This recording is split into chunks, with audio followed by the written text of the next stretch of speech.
And we are live. Welcome to a new episode of All Things Xbox Podcast. Once again, I have Logan with me. Logan, how are you doing? Doing pretty good, Jamie. Just living life in space. How about you?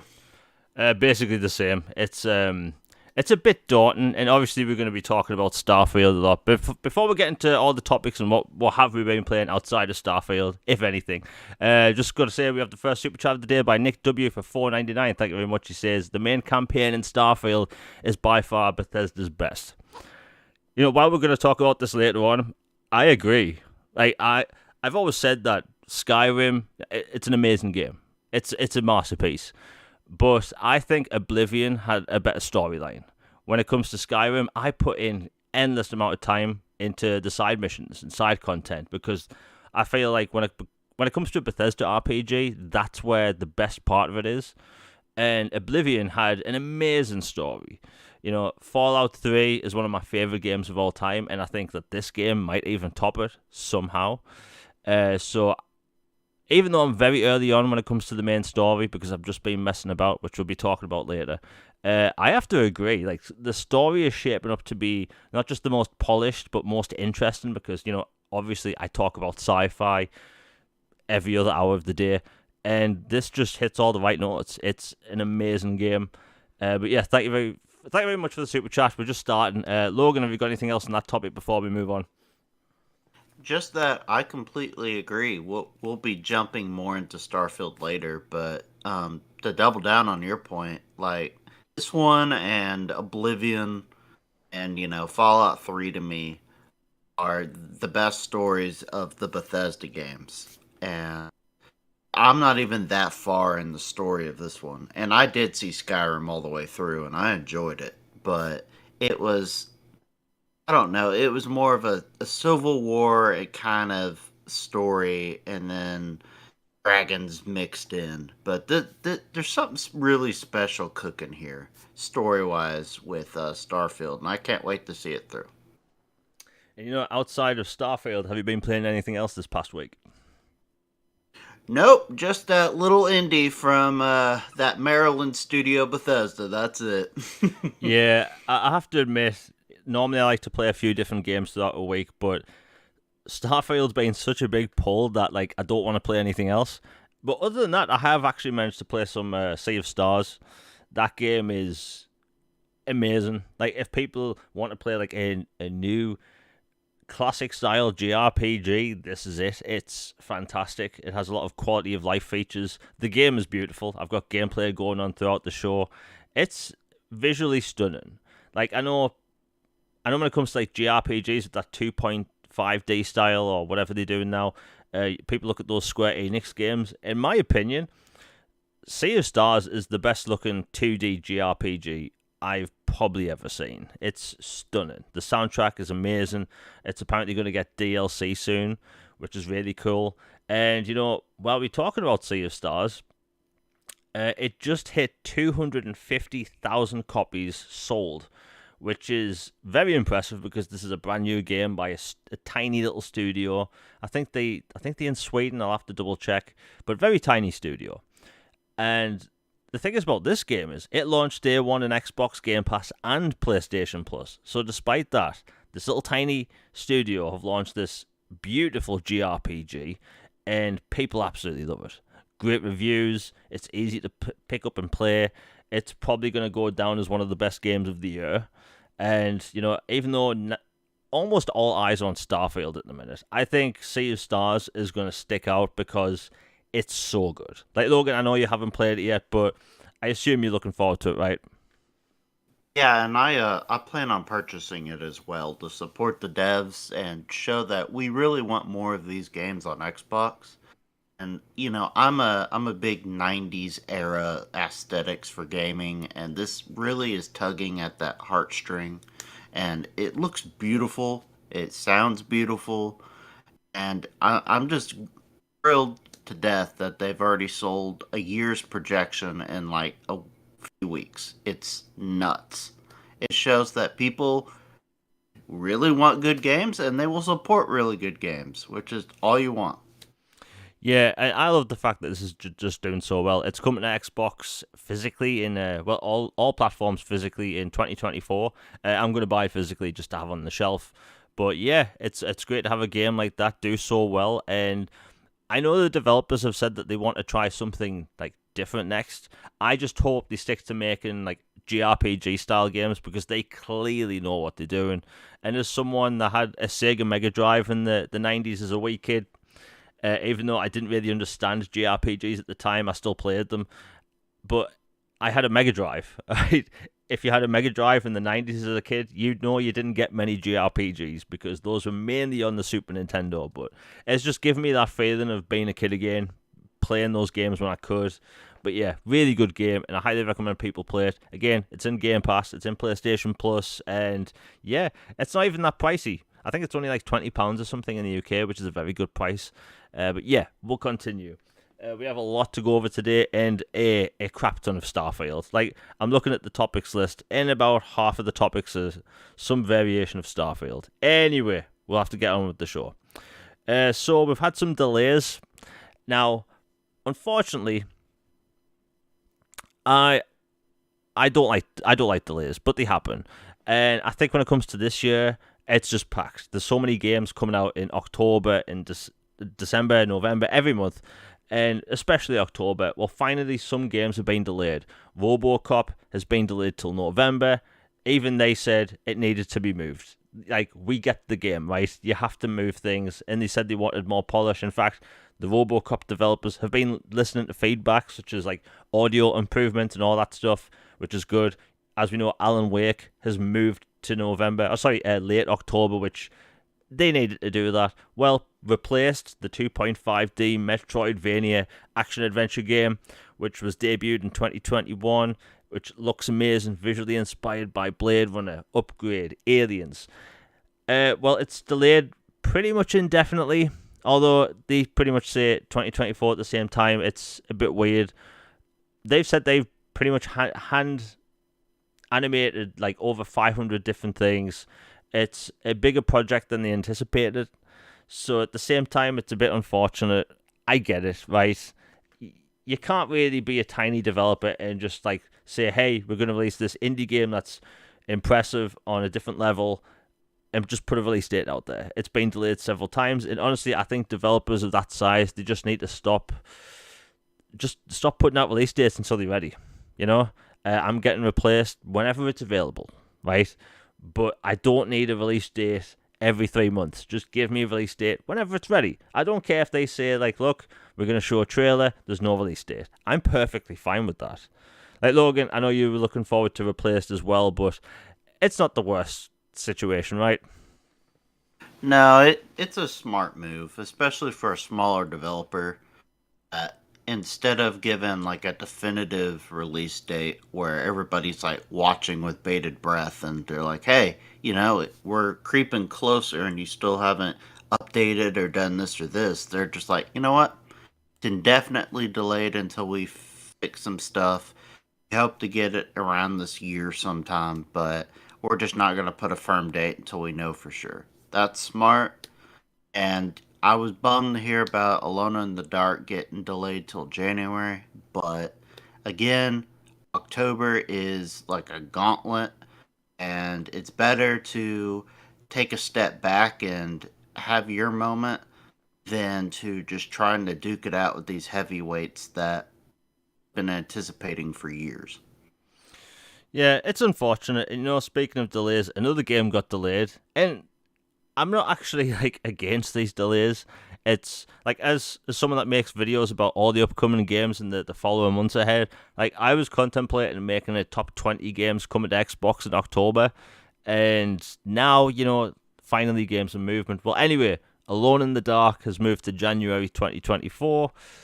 Again, they get it. Like, Alan Wake is going to be the big horror game this next month, right? We all know that. There's a lot of eyes on Alan Wake because people have been waiting for over a decade for a sequel, and I think Alan Wake releasing within, I think it was originally like 3 days apart. Like Alone in the Dark would have been eaten alive, right? You have Epic Games promoting in advertising Alan Wake, which I don't think Embrace is going to do. And speaking of Embracer, we're going to be talking about them a bit as well because they've pissed off a lot of people. But anyway, that's later in the show. So yeah, Alone in the Dark, Logan. You let me know about this. I think we all saw it coming, right? Yeah, I mean it's scheduled to release 2 days before Alan Wake 2, which people have been waiting for over a decade. I mean, I'm excited for both. I'm gonna get both. I would have bought both in October, but I know for people who are maybe less enthusiastic about the horror genre or are a little skeptical about THQ remaking a classic franchise, that they probably would have leaned towards Alan Wake if they just had to pick.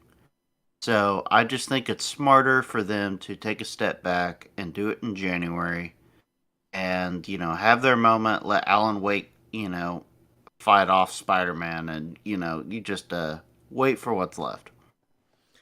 Yeah, and I think it's smart for these developers to move these games because, as we know, like everyone's joked for years about how all these games come out in October. It's a thing every year, and then the same thing kind of happened early this year where developers are just like pushing for February for some reason. Like of all months in the year, it's always February and October are just jam packed beyond belief. Even September is like really packed. And I think developers just need to spread games out more. Like up until August, I want to say maybe like May, June, and July, there were some great releases, but it was pretty barren compared to things like October. And I get it, they want to have that Christmas rush where everyone's buying games for presents and all that stuff.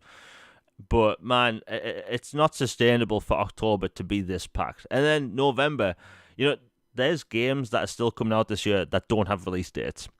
And you have Call of Duty sitting there, right snap dab in the middle, almost of November with, I think it's November 10th for Modern Warfare 3, and that's going to crush everything. So, like, I think developers need to be more careful.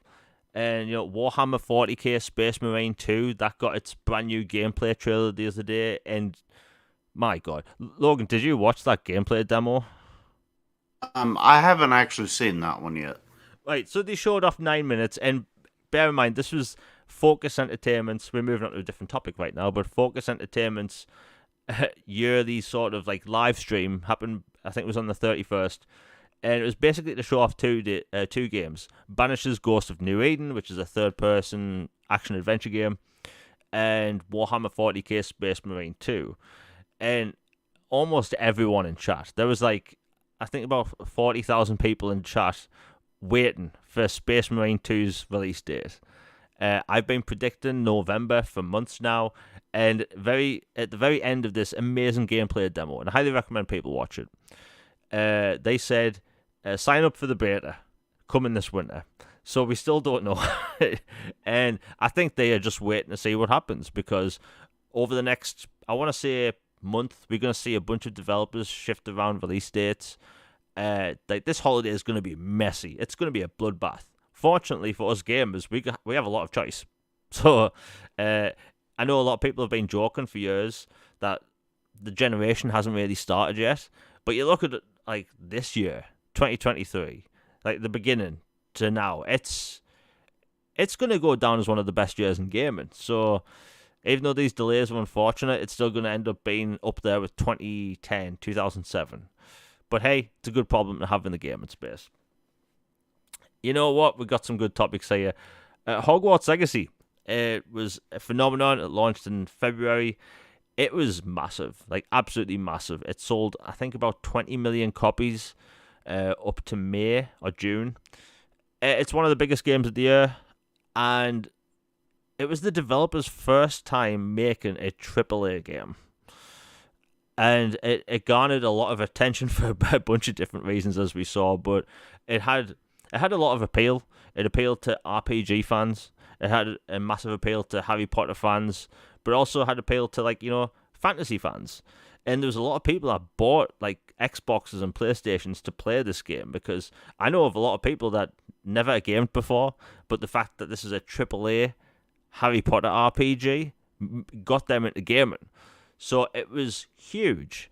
I think it did, similar to Elden Ring numbers last year as well.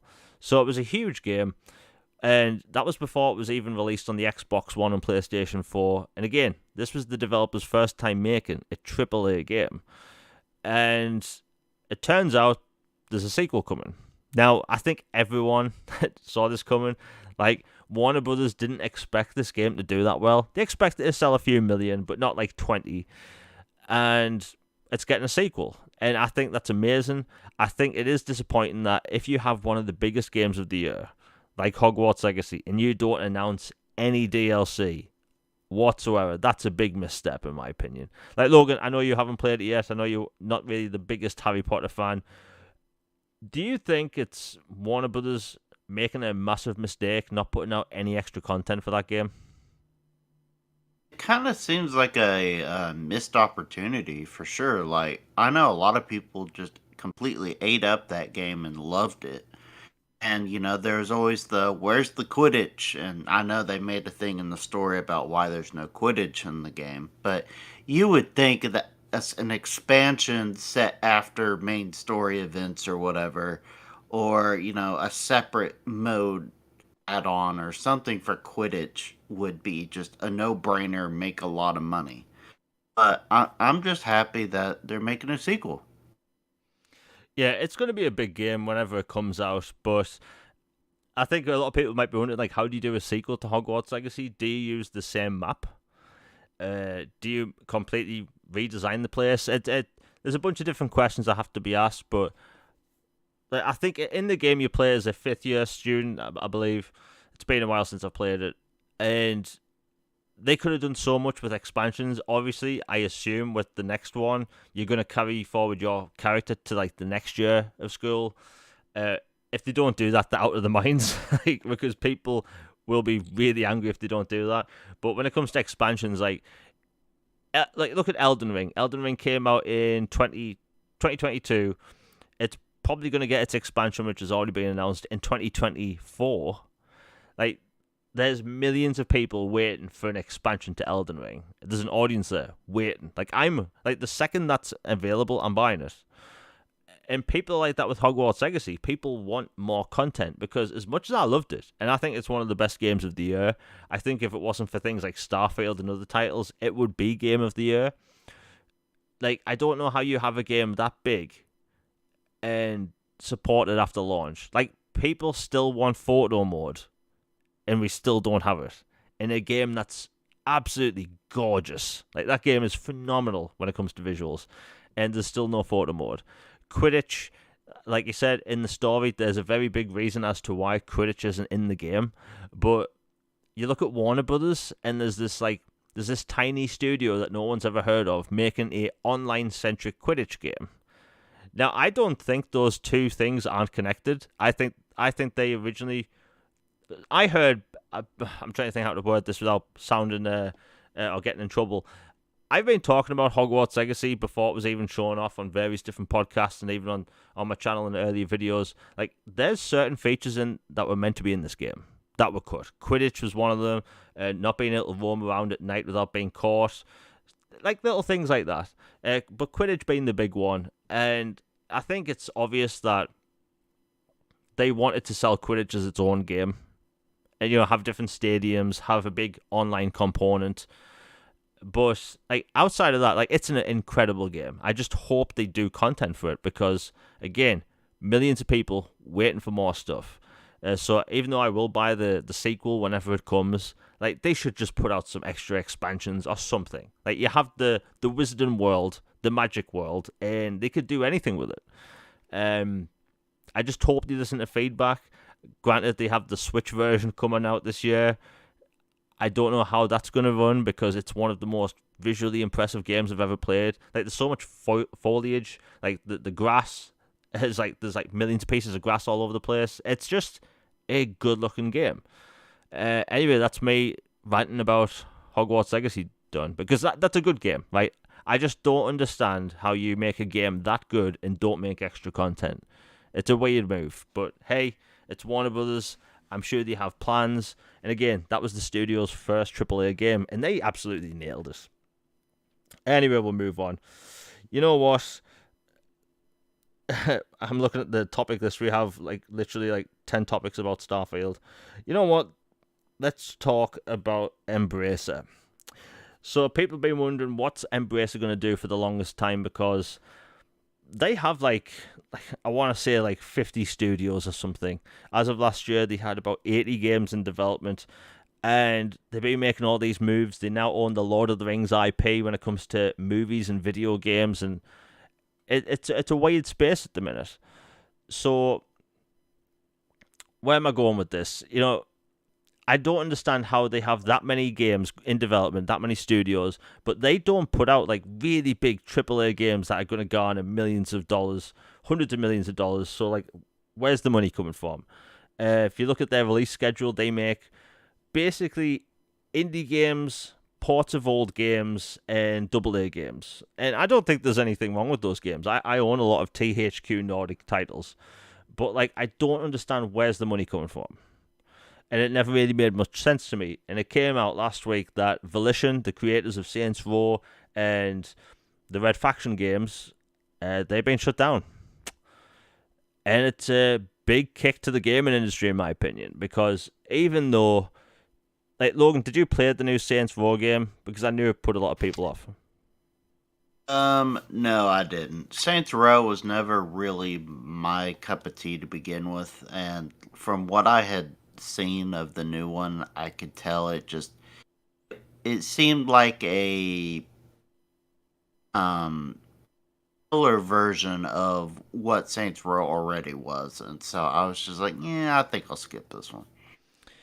Yeah, I mean, look, I love Saints Row as a franchise, but this game put a lot of people off because, like, you're meant to be running a crime syndicate, and they went with, like, you're going to be playing as hipsters that kind of like crime in a little way. Um, but like, it didn't do that well, and I don't think a studio should be shut down because of one dud. Like Saints Row 4 and 3 sold incredibly well. Like Saints Row 3 sold so well, they worked on an expansion, and that ended up being so big it became Saints Row 4. And it's just sad because I look at the AAA gaming space, and all these developers we used to love are just being shut down left and right. And I think that's kind of sad. If you look at open world crime city games, like we have Grand Theft Auto. Grand Theft Auto is going to be here till the rest of time. 1,000 years from now, they're still going to be porting GTA 5 because they can. And there's no competition in that space, right? If you look back at the original Xbox and PlayStation 2, you had GTA 3 come out being absolutely phenomenal. You had things like Mafia coming out, and then Mercenaries later, the Godfather game, Scarface, like these open world crime games, and there was a huge market for them. And then you go forward to the seventh generation with the 360 and the PS3, you had these Saints Row games come out, and they were huge, absolutely huge. And throughout the generation, you got things like Sleeping Dogs. I think there was another Mercenaries game, but we got kind of less. And then we got Watch Dogs when the Xbox One and PlayStation 4 came out. And ever since, we've had less and less open city crime syndicate style games. And now we have, one GTA every 3 generations. And like there's no competition in that space. And I hate that. I absolutely hate that. Like, I used to miss going into like a game store and just seeing like a new game on a shelf advertising this brand new open city crime game, and you just don't get that anymore. Like, if you want an open world crime game, you're stuck with GTA. That's basically it. Watch Dogs Legion, fun game, terrible story, but like, it's sad. It is really sad, and I think Embracer, like, losing the last deal they made, like, really put them in a bad spot, because if you have like 80 odd games in development, and a bunch of these developers aren't putting out like these big games that are making $100 million, like where's the money coming from? Like, how are you funding the studios? Like, people talk about Microsoft and monopolies and wondering if studios will be shut down. Like, Embrace has been here on the side this whole time, buying studios left and right, and nobody's really paid any attention to them. It's all been about ABK deal and all this stuff. And Embrace is going to be shutting down a lot of studios, I bet, over the next 6 months to a year. I talk about Focus Entertainment a lot. I think they're a very good publisher. They don't really own many developers. They mainly publish like outside studios, and I think they've got it right. Right? They look for individual games and they publish them, and they help fund them a little. But their games go from indie to AAA. There's a lot of AA games, but I think on scale, Focus Entertainment, like they know what they're doing. But I feel like THQ Nordic are all over the place, right? Their games are published by like three different labels. There's no interconnectivity between studios, and I always see people on Twitter asking THQ Nordic about games published by like Deep Silver and all this stuff. Like nobody knows what's going on. And then you have this happening. Like I think like them losing Volition is just a kick in the balls to the industry, to be honest. Logan, do you think this is a sign of things to come when it comes to Embracer? Yeah, I think they're really hurting financially. The Savvy deal reportedly is what the thing that was going to happen for 2 billion or so. That fallen through really hurt them, put them in a bind. Saints Row, reboot that they were trying flopping so bad really hurt them. They had been just spending on so many studios. Kind of like maybe the person in charge was like just a big game fan and was like, "Oh yeah, I remember that IP," or "Oh yeah, that's a fun idea. I'll buy this studio and this one and this one." Kind of just like grab bagging it instead of like sitting down and having like a real concrete plan on what made sense and what didn't make sense together. And it's just kind of blown up in their face. And so they're shutting down studios. And, if it comes to a point where this ABK thing is mercifully done and it's moved on and they're allowed to buy things again, I wouldn't be surprised if Microsoft or Sony or somebody reached out to Embracer and offered to help them unload some studios that they feel are untapped potential, or like a Crystal or an Eidos, perhaps. But because they just are not in a great place right now.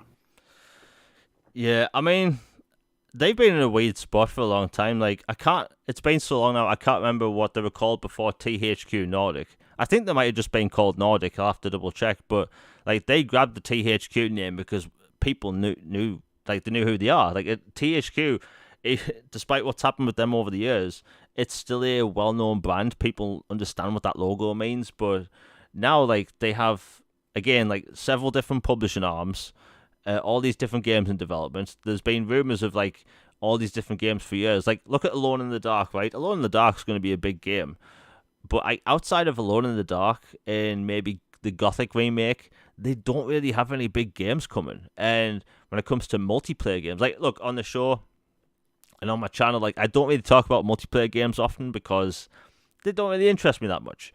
But you have to admit that there's a lot of money to be had in multiplayer. That's why a lot of these studios have at least one multiplayer-centric game with microtransactions. And Embracer, I love the fact that they do single-player games, but I don't understand where the money's coming from. Like, I did hear a while ago that the reason Embracer has, like, all these studios is because there's this Swedish billionaire that just likes video games, you know? Don't get me wrong, if I was a billionaire, I'd probably do the same thing as well, but they need some stability. I love the fact that we get these ports of old games, but they need some restructuring. They need to have all their publishing labels under one arm and just do things that way. Because if they had their summer showcase and they had things like Deep Silver and all the other publishing arms under one show, a lot more people would be talking about them. Like, as small as Focus Entertainment is, they have a fan base now because you look at all the games they've published, people know what they like now, Granted, some games might not be for everyone, but they know what they're doing, clearly. Like, I always talk about this game called Hard Space Shipbreaker. I will advertise that as much as I possibly can because it's such a unique experience and such a next-gen centric game that I think everyone needs to play. Like, Embracer fully advertised that, and it was a Kickstarter game originally. So, yeah, it's a bit of a shame. I just don't want to see them like mess up because they have a lot of developers. Like you said, Eidos Montreal and Crystal Dynamics, they bought them for hundreds of millions of dollars along with like 50 different intellectual properties. So they need some plan. I know they're going to be co-publishing Tomb Raider, the multi-platform Tomb Raider game with Amazon Game Studios. So there's that. But yeah, I just don't like to see Embracer in this rut because in the end we're probably going to get less games. Anyway, We need time splitters. yeah, That project. I'm worried about it. I need to hear more about it. yeah. I mean, Time Splitters. I think wasn't that like loosely announced in like a blog post like 2 years ago? Yeah, like several years ago, they said, "Oh yeah, by the way, we brought back one of the original creators, and he's working with one of our studios on a plan for it. Talk soon." And then it's been years. So Yeah, like that. Time Splitters would get so much attention, and there's just no hype for it because like a lot of other companies would excuse me like tease games, at least give out some like concept art and stuff, and they don't really do that. They're not really a fan centric publisher. They don't really interact with a lot of people, and when they do, they just say no or yes. Um, you know, when the whole Saints Row thing went down last week, they had a lot of replies on Twitter just asking why can't you remaster or remake Saints Row 2. Saints Row 2 is, I believe, the best selling one in the franchise. It's the most beloved one. And they were just like, no, no interest in it. And it's just things like that. It just makes no sense. But yeah, I wish the best for them because I don't want to see a landscape where we just have, EA, Ubisoft, Activision, whether they go with Microsoft or not. I think these smaller publishers need to be pushed up because, look, online people complain about microtransactions on a daily basis. Yeah, if you want games that don't have microtransactions, they don't support the developers and publishers that don't do that. Like Embracer and Focus Entertainment, almost 100% make single player content with no microtransactions. That's why I talk about them a lot. I think people need to play more of their games. Anyway, we'll move on. But yeah, we're about half an hour into the show. If you're enjoying it, please hit like, share, and subscribe. It really helps the channel out. YouTube doesn't really share that, like all the videos these days for some reason. Maybe it's the fact I swear in podcasts sometimes, and I try to tone it down a bit. Anyway, if you enjoy it, share. If you want to support the channel, super chats alive and all that stuff. Now, Logan, we have a lot to talk about, and what should we go over next? Okay, this kind of goes into the last topic. I want to talk about stability in the game industry. I don't think this is a topic a lot of people talk about. When it comes to a podcast, I feel like we do talk about a lot of different topics, but that we need to talk about. I could just label it Starfield and, maybe, I don't know, just Saints Row and all that stuff. But I think there's stuff we do need to talk about. And I think that gamers not supporting AA games is going to hurt the industry. There's no, new IP isn't being supported. And I don't even think this is really on the gamers' fault. I think it's like publishers not doing their job. Look at Immortals of Aveum, right? Whether that game has weird performance according to Digital Foundry or all that stuff, the way it's using FSR, it's a fact it's a new IP. And I don't see these big publishers really advertising new IP. Immortals of Aveum, I haven't seen advertising basically anywhere for it at all. Just things like that. You have the Saints Row game that wasn't advertised in the UK. Like, whether people liked it or not, in the UK, that game was not advertised. I'm seeing less and less advertising for big titles. Like, people going on about Microsoft not advertising Starfield. Clearly, that's not true now. We know they've went heavy with marketing. But, like, Logan, have you noticed there's less advertising for video games?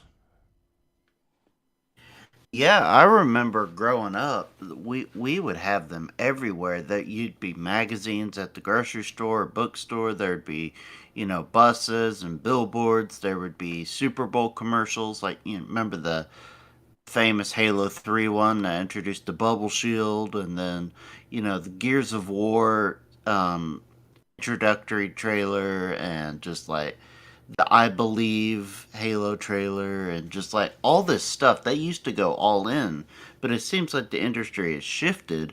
And with social media being the juggernaut that it is across all these platforms, it seems like that their focus on marketing has shifted more to passing the buck onto content creators and influencers and other stuff, and being able to use their money and other stuff elsewhere or market it in a different way. I mean, like, why pay for this if you got all these fanboys basically doing it for free? They make mock-ups, they do reviews, they do unboxings, all this stuff to where they just don't feel they need to. But at the same time, the majority of people, of gamers are just casuals who aren't on these all the time. So they still need to address them in the more contemporary method. And like you said, I as far as stability in the industry, I think it's kind of in a tenuous spot right now. Like, I think the big three are healthy and all doing really well with their various platforms, and their exclusives are all hitting right now and doing well, and they're acquiring studios and getting bigger and stronger. But I do think in the independent publisher aspects that things are faltering, and that in a film podcast, but like they said, this was the first year, like I can't remember, like over a decade, that the top three grossers at the box office were not sequels; they were original, brand new IPs, and just it shows that people do have a hunger for this thing. Like, I love my sequels of my franchises. Don't get me wrong, and I want them, but people also want some new stuff to go with it. And Hi-Fi Rush is success as a juggernaut hit for Bethesda and Xbox proved that people like these brand new crazy ideas. And Bethesda has been on record to say that this was a great success, and we feel emboldened to let our teams run wild and make even crazier stuff and to try some non-traditional stuff. So people want it, and it's clearly valued. Same time, people say they want some things, and then they sometimes don't support those, and then they fail, and they wonder why they don't get a sequel. It's like, well, 12 people bought this. Everybody, the 12 people gave it a 95, but if only 12 people bought it or played it, that's kind of a business problem. So it's just a tenuous situation. Yeah, and I think another problem is that I want to call it the Marvel effect or the Marvel fanboy effect. That whenever a new film comes out or is like marketed, I always see like the toxic Marvel fanboys wishing the film to fail. And I've seen that in gaming as well, like where a new IP is announced and people just wish that it sells well. Sorry, horribly, and like does bad.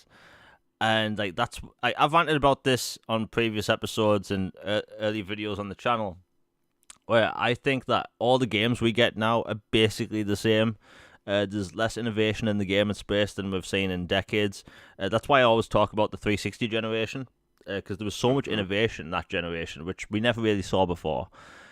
And I feel like gaming has stagnated to the point where, gaming makes more money than movies and music combined. But I feel like we just get the same things over and over again, where people just accept it, and there's not just competition, but like nobody's making anything new, right? People can hate this if they want, but like God of War, people talk about like it's beating this amazing game, and Red Dead Redemption, and like I even say things like Atlas Fallen, which I've been enjoying. Like a lot of these games, we could have had previous generations ago. They just wouldn't have looked as good. Like some people don't like it when I say that, but like look at Spider-Man, right? Comes out next month. It's going to be a huge game on PlayStation, absolutely huge game. But it's a game we had 20 years ago on the PlayStation 2. right? It's still another open world superhero game where you swing around.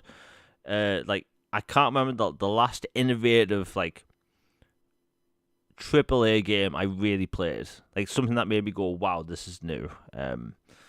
But yeah, it's something I wanted to rant about because like when it comes to like the marketing thing, like I say, gamers just expecting and just accepting the same thing over and over again. Um, prices go up. People are unwilling to spend money on new titles, which I kind of understand. It's just like weird back and forth between publishers and developers and like gamers. Yeah, for some reason, like the topic of price of games always comes up. Um, but yeah, we'll move on. Just need to have a little rant about that. I need to talk about X. You know what? I'm never calling it X. It's Twitter, right? Even though it has an X logo on the app, it's Twitter. We call it Twitter. Now this past week, especially, I've been blocking a lot of people. I think people can guess why. Starfield. I have this new policy for blocking people. I don't actually block people for what they reply to me with, no matter how bad it is. I actually block people based on what they have in the feed. So if someone like, again, Starfield, I enjoy it. But a few hours ago, I posted a clip, and someone replied to me saying, "Oh, it's boring. I don't like the gameplay, all this stuff." So I thought I'll humor them. I went to the profile, looked at their replies, and for the past 5 days on Twitter, they've done nothing but reply to people posting clips of Starfield. Saying the game's crap, saying it looks ugly, saying it plays bad, even though they haven't played it.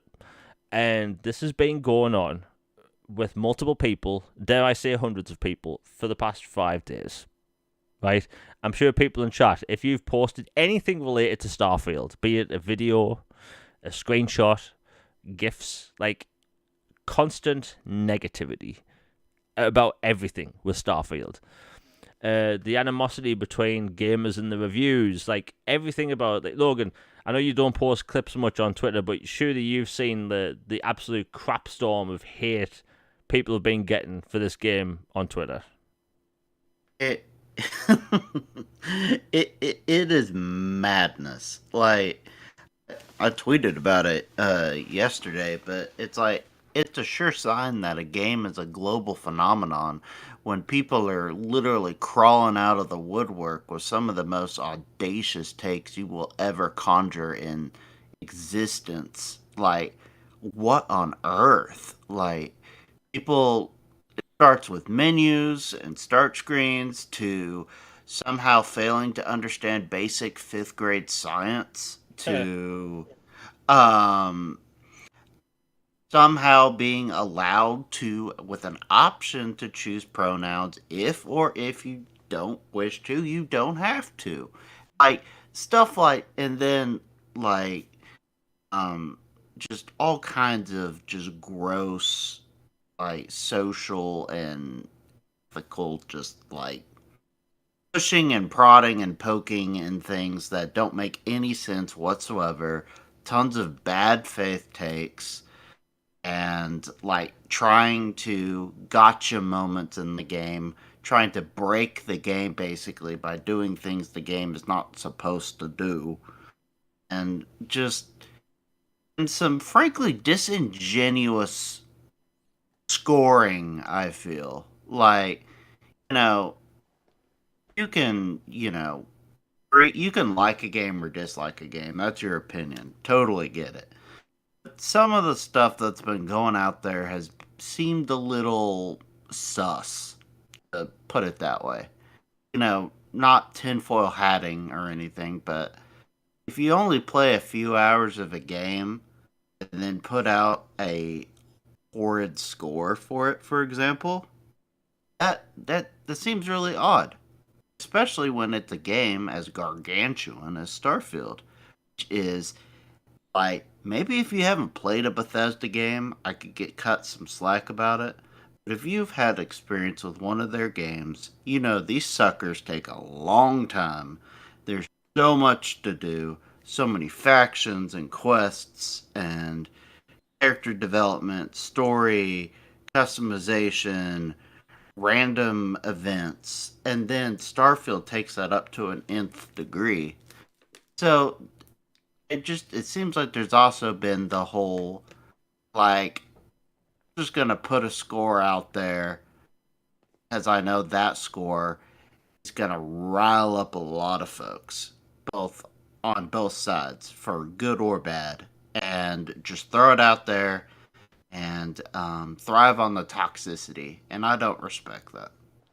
Before we continue, we have another super chat for £2 by Pyro Mad. Thank you very much. He says the URL remains twitter.com. Allah, it's Twitter, not X. You're right.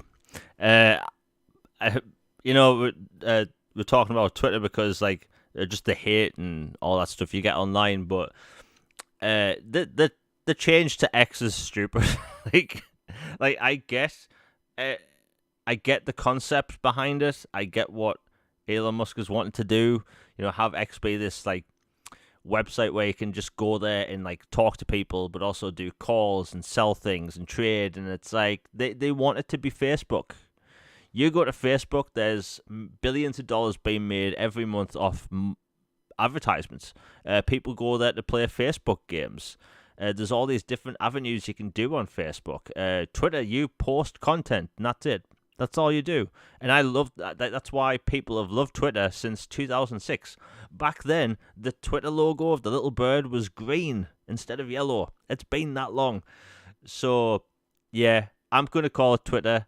And plus, by the way, if you open X up in a browser and it has the black logo in the corner with the white X in the corner, it doesn't look like a regular website, if you catch my drift. It looks like you're watching something, It's it doesn't look good in a browser, I'll put it that way. The tab they need to redesign that tab because it's I've got it open on Chrome right now and it's change the logo because it doesn't look good.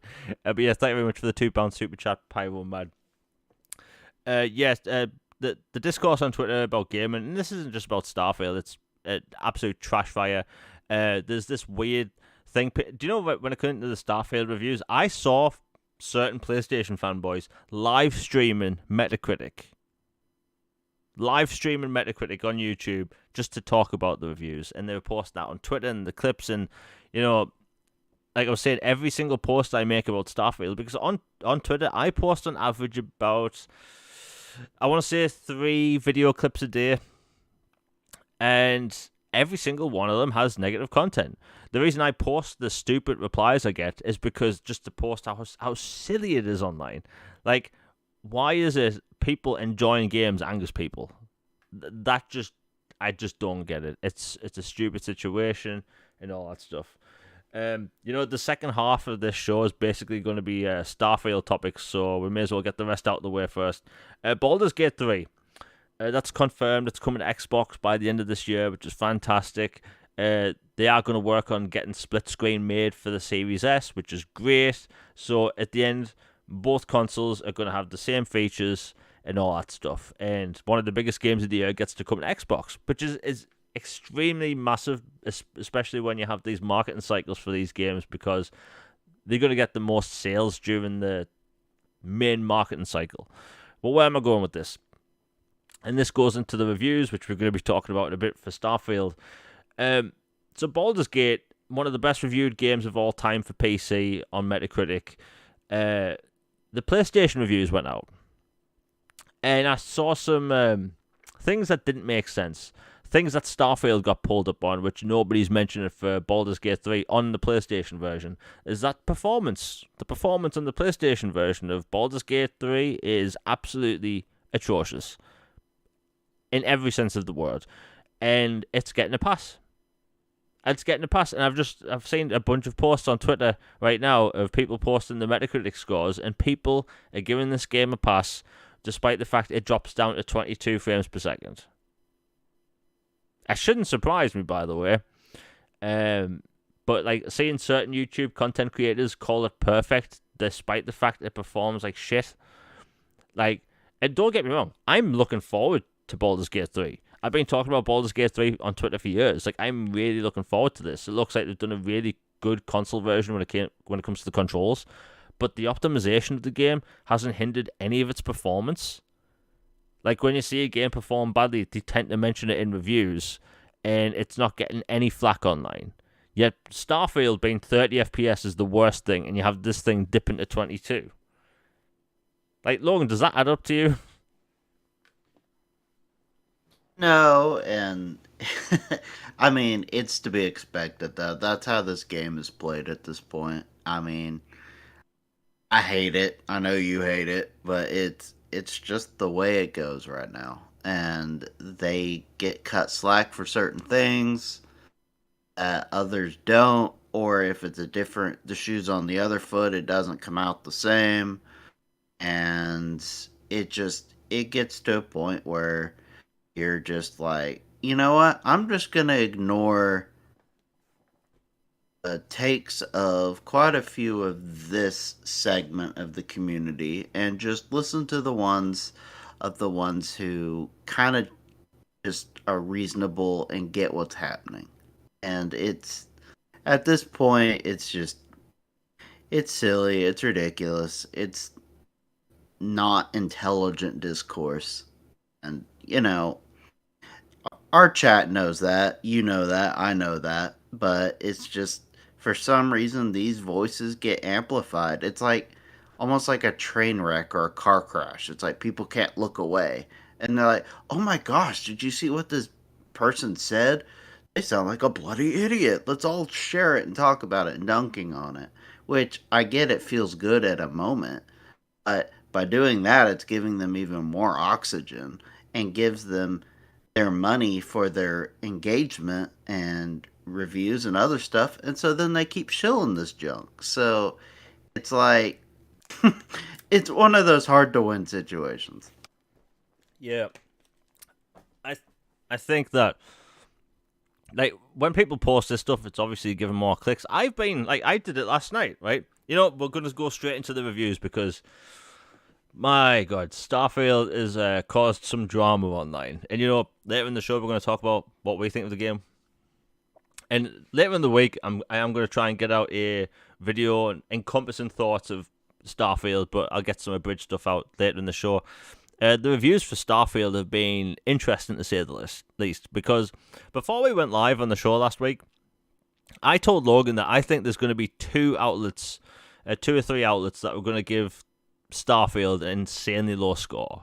Those being GameSpot, GameSpot, Destructoid, and Eurogamer. Now, I was surprised to see that the first review I saw of Starfield was by Destructoid, and they gave it a 5 out of 5, or 10 out of 10. They gave it a full score, basically, and I was shocked. Like, Destructoid has always been incredibly negative towards Xbox games, but they didn't this time, and I was shocked. Eurogamer, I don't know if they've put out their review yet because they got late code. Deservingly so. GameSpot gave them a 7 out of 10. And they've shared it multiple times, by the way. yeah, once or twice, or like 8 times. And, you know, IGN gave them a 7, but outside of that, they've pretty much, like, reviewed really well. Like, people calling it the best Bethesda RPG. People saying it's incredible. It is an incredible game. Again, we'll be giving our impressions in a bit, but the reviews are interesting because some things don't add up. And I don't like to say there's a media bias in gaming. I don't. I just think that certain outlets, some of their reviewers, allow their bias to interfere with their job. Like, a lot of people in their, like, late 20s, 30s, and 40s, like, they grew up on PlayStation, right? And their preferences have just went with them. Like, as someone that had a PlayStation as a kid, I end up preferring Xbox. And that's just how it went. And I think that, yeah, if you see these people that are just wearing these PlayStation t-shirts and they're reviewing PlayStation games, and when it comes to Halloween, they're dressing up as PlayStation characters, something doesn't add up. So, like, I don't want to name people because it's not professional. And I'm trying to go professional route with this channel. So I won't name actual names. But IGN, their review didn't make sense. They said that there's no minimap in the game, so they kind of doctored points for it.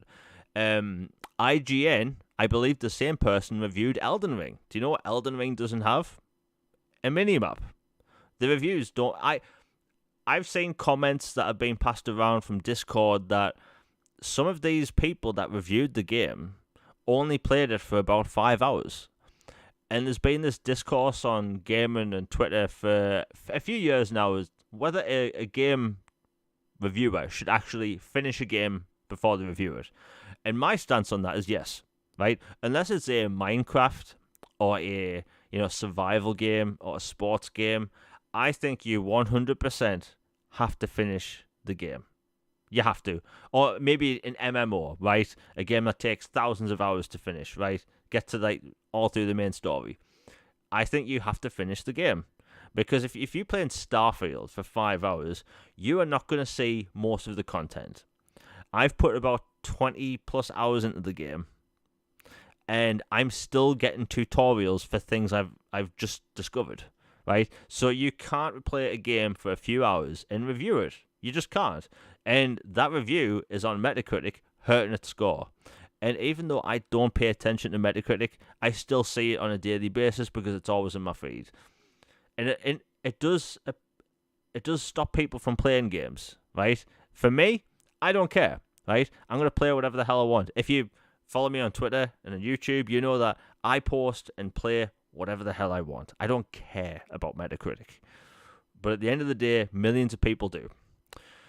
And like, look at it. Even affects like developers. Like, look at Oblivion. I should say Obsidian's Fallout New Vegas. Their One Metascore, point. yeah, 1 point, and they missed out getting bonuses. Right? They would have been financially better off if it was 1 point higher. It's ridiculous. Unfortunately, that's how the industry works. But you have these places like GameSpot and IGN that give them scores that don't make sense. Like Elden Ring. I've said before, Elden Ring is a 10 out of 10 game. It doesn't have a mini map. Yet Starfield is getting pulled up on for features that start. I can't speak today. It doesn't have features that Elden Ring doesn't have. Right? These Logan. Right? You know where I'm going with this. I can't speak today. Elden Ring doesn't have certain features. Starfield doesn't have certain features. Those two games are lacking both things, yet Starfield is the only one that gets negative reviews because of not having certain things. That's bullshit. Again, I try not to swear on the channel, but it doesn't make sense at all. And people say IGN are biased, right? And I've seen people from IGN wonder, why do they get asked if they're biased? Why do people call them like PlayStation centric? It's like, we have reason to believe that, right? If they spend days after games come talking about games coming to platforms and they leave Xbox out of said list, right? Now for Lies of P, they did this, right? Out of the games shown at Gamescom, they said, hey, this game, I'll just use Lies of P as an example, it's coming to Xbox and PC. Sorry, PlayStation and PC. Yeah, they didn't list Xbox. They said it was a mistake. Okay, that's one time, right? That's one time. But that game's also coming to Game Pass. It's heavily marketed with Xbox, so they didn't list it. They had a mistake. Sea of Stars is coming to Game Pass as well. Already launched in Game Pass. And they didn't list Xbox as a platform. Again, doesn't make sense, but it was an accident. And the real kicker for me was Persona 3 Remake. The game is marketed with Xbox. It was announced on the Xbox stage in June, and it's going to be in Game Pass. And they forgot to list Xbox as a platform. Now, Logan, I'm not wearing a little tinfoil hat here, am I? There is something weird that all three of those things were just an accident. Yeah, it's very, very odd just how this just keeps happening. And I think I saw something on the timeline. I can't remember that someone who worked there had said that, oh, there was this error because like they had this copy and paste cache kind of thing that they do for posts or whatever. I'm like, oh, okay, whatever. But it just this just keeps happening, and then there's some scoring stuff that is just odd, and kind of it's like, wait a minute. So in this game, this feature or this is a positive, but in this game context, it's a negative. And it's just like you constantly flip flopping on things, or almost like making it a point to send in a quote heavy hitter type to ding a game.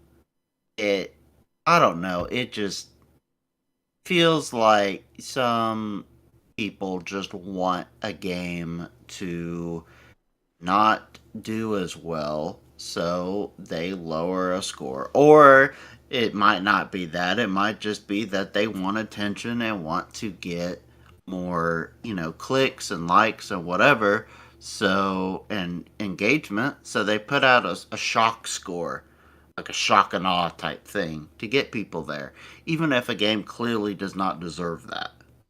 And just interesting when some of these shock and awe scores come out, and then other outlets are even kind of like, dude, well, what are you on?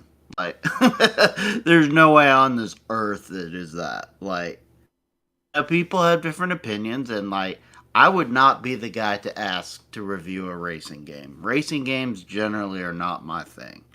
But, I would take it upon myself not to review a racing game for that reason. It's just not my thing. And it seems weird how people cherry pick and choose, like, I'm going to review this type of game, but I'm going to make an exception for this one, and I'm really going to focus on this one for some reason. Or, like, it just honestly, it feels a lot like that. Starfield was a game that was targeted, had, crosshairs on it, and people went after it for whatever reasons that they have. And I think it's unfortunate. I don't think it's fair. There is no way on this earth that game deserves that score. It is like, and I'm not even done with the game or anywhere close, but this to me is shaping up to be Bethesda's best game they've made. So to tell me that Fallout 4 and, Skyrim and all these other games got these scores, yet Starfield does the same, if not better, and then adds a whole bunch of other stuff, and yet it somehow is like a grade or two below. Yeah, that doesn't add up to me. There's something weird there. Yeah, and like people were pointing out this IGN person, like they've reviewed other games and gave them a 7. Like they gave Mass Effect Andromeda a higher score. Like what? Like look, I try to not bash Mass Effect Andromeda because I know people genuinely liked it, and people know that I'm a bit of a Mass Effect fan. Dare I say, top 1% of the fans in the world, because like I'm obsessed with those games. But like Mass Effect Andromeda gets a higher score than this. I would love to know what they're smoking, because that doesn't make sense at all, like at all. And the worst thing was that this person just didn't stick to the guns and said, "Hey, it's a 7," and just left it at that. This person opened up a space on Twitter to defend the score. Like I have never seen that at all. Before we continue, we have another super chat by Nick W for 199. Thank you very much. He says, "I'm close to the end, and it's way better than 7. Sorry, than a 7." Look, we'll give our initial impressions in a bit, but I've only just done the main quest, the old neighborhood, which is, I think it's like the second main quest. Like I'm sticking to the side missions. I always do that in Elder Scrolls games. It's the biggest draw to me. I love the side missions in Elder Scrolls games. Look, I've put in a few hundred hours into Skyrim. I've never finished the main story. I think the main draw to Skyrim for me is the side quests, the faction quests. Same with Oblivion. I think the side content is great in that game, although I think the main quest in that game is the best. Where am I going with this? I don't understand how it's a 7, and I'm only on the second main quest. People are just posting screenshots of these really crazy things that are apparently going to happen. I'm trying to avoid them, but I just don't understand how you give this game a 7. And people people will reply to me on Twitter saying I'm coping, and I'm just angry. I'm not angry. I just don't understand it. It makes no sense. And when you have all these places giving it 10 out of 10, 9 out of 10, even 8.5 or whatever, the problem with the 7 is, right, is that I think 7 rated games aren't bad. There's a lot of games I love that are rated 7. There's a lot of games I've played that I would give a 7 that I would recommend to people. The problem with the 7 is that in the modern age of gaming, people look at 10 out of 10 as a masterpiece. They look at a 9 out of 10 as a great game. They look at an 8 out of 10 as it's good. It's alright. And they look at 7 out of 10 as bad. And don't get me wrong, I don't agree with that way of thinking. I don't at all. But in the modern age of gaming, everyone looks at a 7 as in could be better. It's not good. Like, 7s don't get looked at as good games. That's people's problem with it. But yeah, you're right, Nick W. Thank you very much for the 199 super chat. It's not a 7. And again, I'm only on the second mission. IGN and GameSpot out of their minds. And then look at GameSpot. I get when they post a review, they rely on traffic. I mean, that's the whole point of posting content. You rely on traffic. But in the past 24 hours, they've posted the same bloody post on Twitter about 9 times. We give Starfield a 7 out of 10, and I never see this for other titles at all. And if people want to prove me wrong, please do. I don't mind being wrong, but like, they're going a bit overboard. The discourse online for Starfield in general has been awful. Like I mentioned earlier on the show, Twitter has been an absolute hellhole apocalypse, and it's just getting worse by the day. People can't enjoy the game. People are just as an experiment, anyone listening, if you post Starfield content on Twitter, pictures, screenshots, use the hashtag Starfield. I guarantee you within about 2 hours, you're going to get some negativity. It's happening constantly. I've been online for Oblivion, Skyrim, Fallout 3, Fallout 4, and I've never seen this much negativity over a single player Bethesda game. Like the other day, I noticed that Dr. Disrespect had played Starfield for over 8 hours straight, and I didn't really think anything of it. I just posted a picture of the YouTube link, and the amount of crap I got just off saying that was insane. Like, I literally said something that was factual. He played it for over 8 hours, and he enjoyed it, right? And that angered people.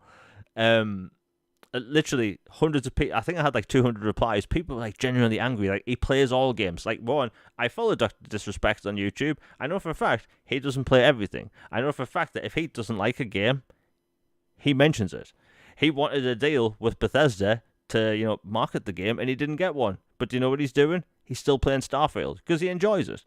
Granted, I don't agree with a lot of his takes, but at the end of the day, he's entertaining. And at the end of the day, I don't understand why people enjoying games angers people.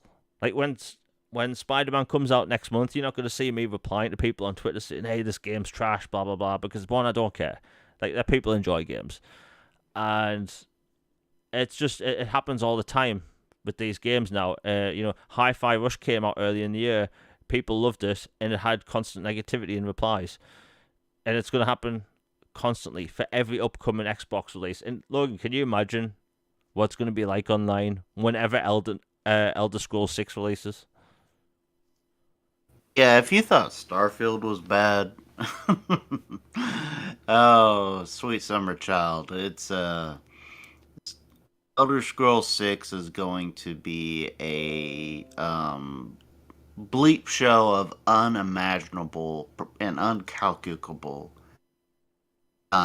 measurements. It is going to be just psychotic. Yeah, and don't get me wrong, like, I think Starfield's probably going to be like their biggest game to date. It's a brand new IP. People are excited. Nerds like me are excited because we don't get many single-player sci-fi RPGs, and this is spectacular. As a Mass Effect fan, it hits all the right notes. Even like the third-person shooting is good. Do you know what's not good in Bethesda single-player games? Third-person shooting. Yet it's good in this game. I've actually, you know what? We've been talking about the impressions thing for so long. Let me see.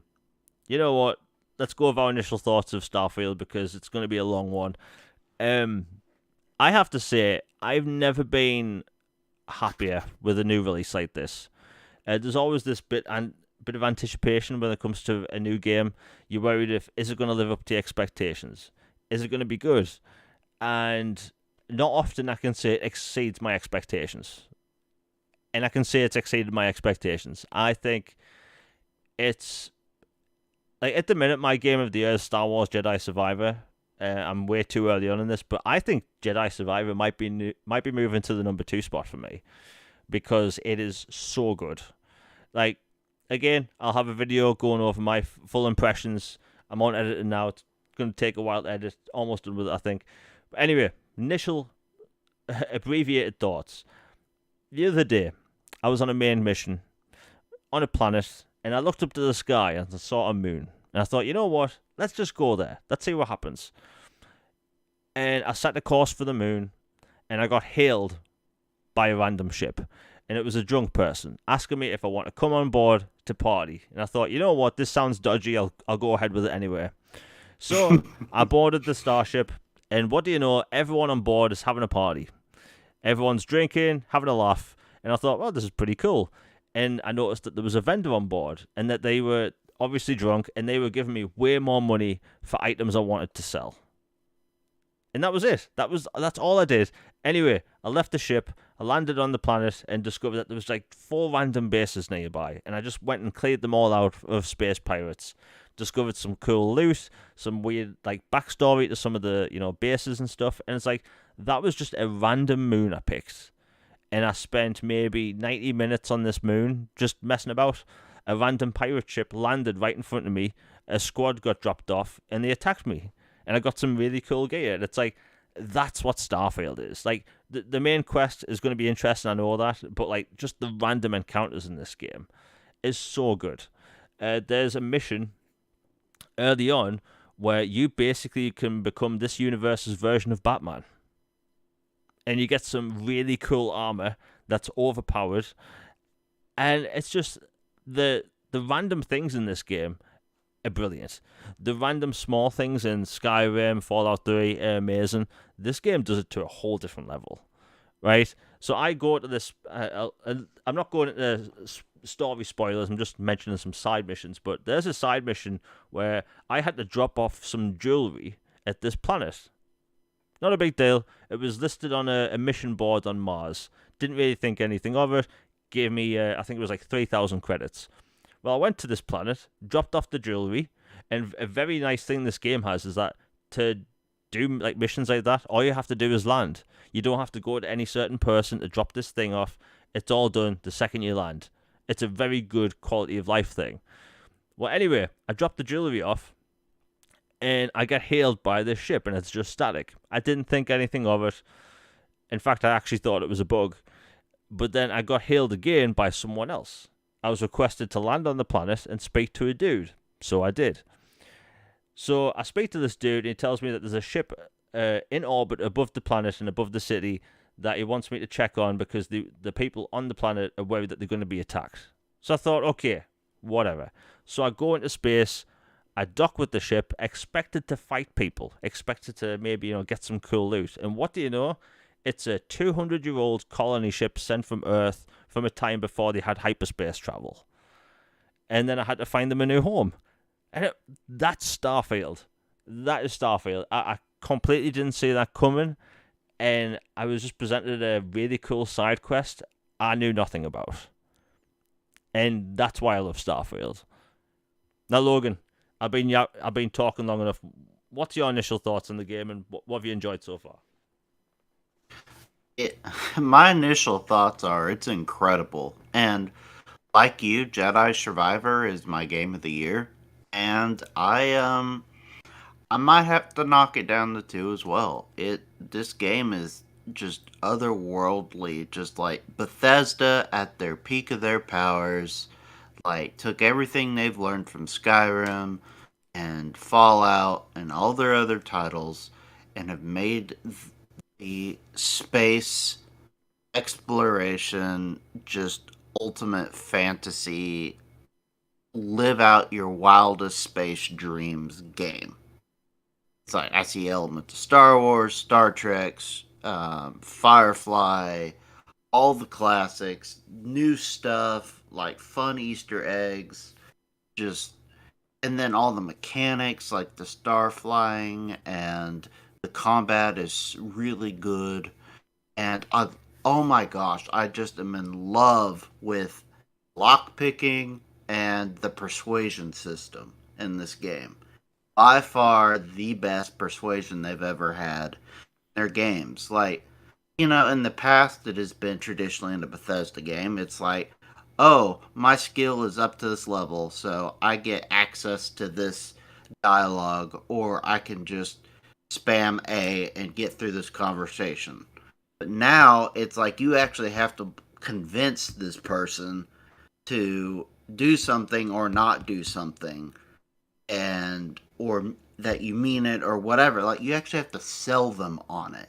Like you're like, okay, I can't just pick random things and hope they work because this is a +1 and this is a +2 or this is a +4, +5. It's like, okay, this line of thinking is clearly not resonating with this individual. I need to try this type of line of thinking.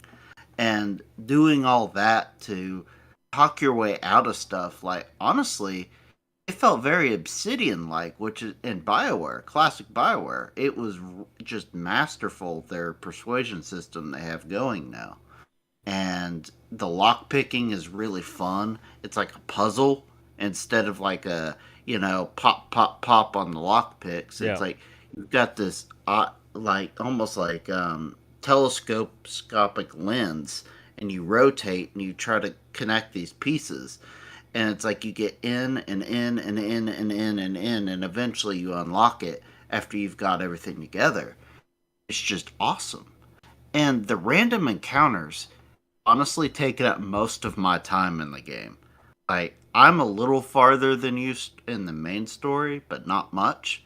I've barely dented the story. Like, not to get too spoilery, I'll be vague, but like I was one of the people who chose the parents as one of my background traits or personality things.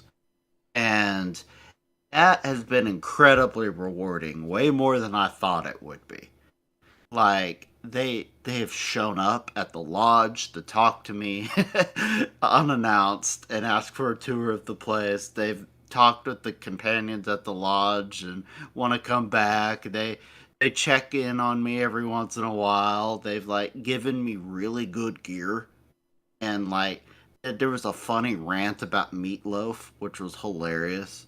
Um there's I encountered a Karen at like the Starbucks basically on New Atlantis and that was hilarious and just like the environmental storytelling like you've always seen in Bethesda games like why is there a skeleton with a fan in its lap? That's weird. Or why is there a blood splatter all over this toilet? Or why is this, classic Bethesda stuff. It's like they've taken all that and improved everything and the story is awesome and the companions are I love the companions. They're all good. Sarah's awesome. Barrett's awesome. I love the pirate guy. I haven't met everybody yet, but just it's just so good, man. Yeah, before I continue with the impressions, if you're enjoying the show, please hit like, share, and subscribe. Again, I hate doing these ads, but I kind of have to. Super chats are live if you want anything read out, answered, or anything like that. Anyway, impressions. Like, look, it's good. It is really good. And I think when it comes to the combat, it's really stuck with me. So, like, when a Bethesda game comes out, third-person controls, it's going to perform terrible, right? Skyrim, you're just waving your sword around, it looks weird.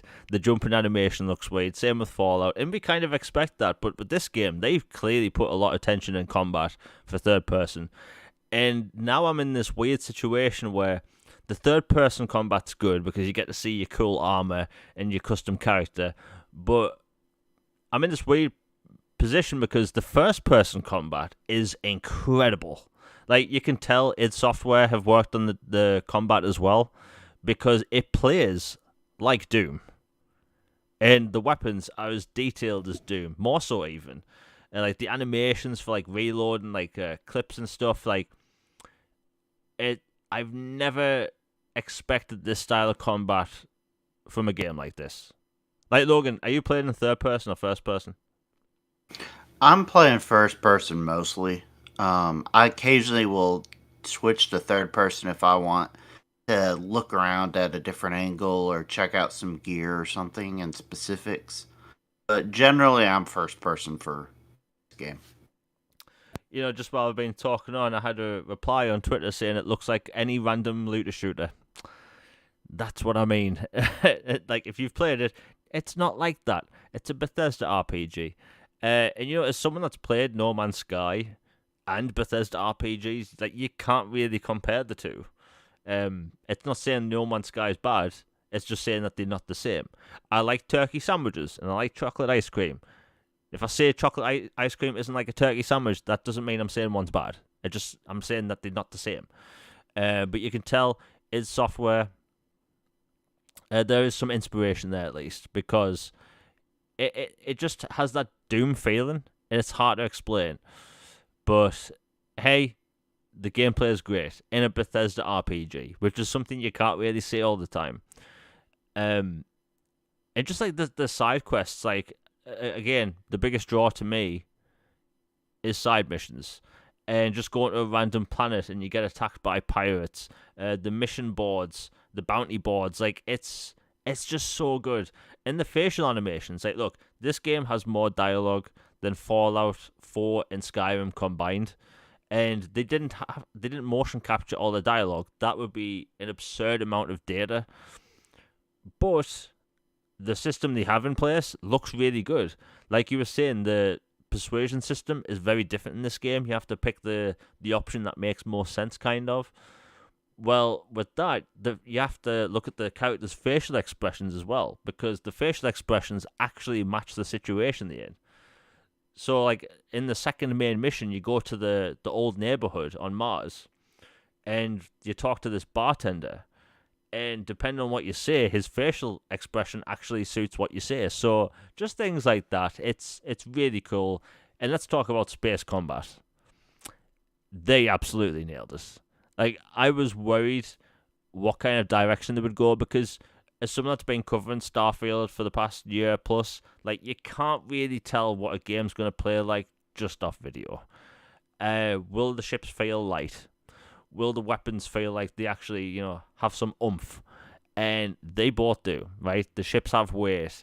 Depending on where you allocate the energy in your systems. Do you want to allocate X amount of energy to, missiles, projectile weapons or energy-based weapons? Do you want to allocate energy to shielding, the hull, hyperspace engines, all that stuff? And they've came up just with a really cool system. These things are what we've seen before in other games, such as Star Wars Squadrons, where you have to allocate power between systems.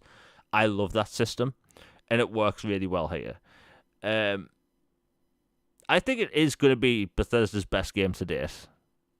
Like, it really is. Like, everyone's talking about this new Game Plus thing and, like, how it's different, and I'm just keeping away from it. I'm playing this game at my own pace. The game has its full launch in about 35 minutes. Like, this game's going to be one of the biggest games of the year.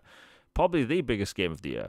The game has already had over 2 million players across Steam and Xbox. That's before Game Pass. That's a lot of people paying money upfront to play this game early. And even if they pay for the premium edition upgrade, that's still a lot of money being made. One of the big concerns for people is like, will this game actually make money because it's going to be in Game Pass? I don't think that's a concern people should have to have. It's going to be probably one of the best sellers of the year. It's already in the number 1 and number 2 spot in the UK. So, like, Bethesda, they have a hit. Now, we don't agree with some of the reviews. Frankly, it should have been higher. But hey, at the end of the day, the game's the game. People will enjoy it. I'm just shocked at how good it is because normally with a single-player Bethesda game, you expect bugs, right? You really do. Like, the term Bugthesda is a thing, but as I'm playing this, I'm thinking, like, I think Bugthesda is done, right? I'm not seeing any bugs at all. I've had one audio bug when it comes to DVR stuff, But outside of that, like I haven't actually had a game. Like, but Logan, have you had any in-game bugs yet? Um, except for one time I had a freezing loading screen or a comical Sarah Morgan was my companion and her shotgun was invisible for a brief amount of time and she was just blasting folks with a invisible shotgun. Besides that, I really haven't had any.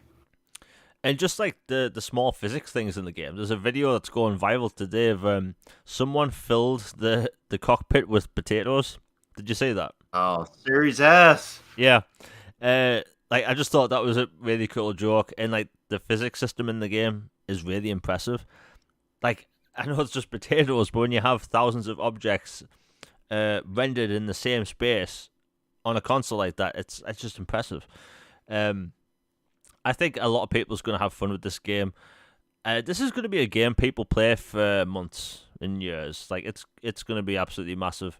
And all the people that got the premium edition upgrade, they get the first expansions, Shattered Space, whenever that comes out. So like, and you look at Starfield as a product, as in what they can do with the game. Like I think other Bethesda RPGs, they get around about 3 to 4 single player expansions, but given the game universe of Skyrim and Fallout, they kind of limited. But you look at Starfield, they could do anything with the story, right? They could do an alien invasion story. They could do something with the Terramorphs, and if you haven't played the game yet, you want to run when you see a Terramorph.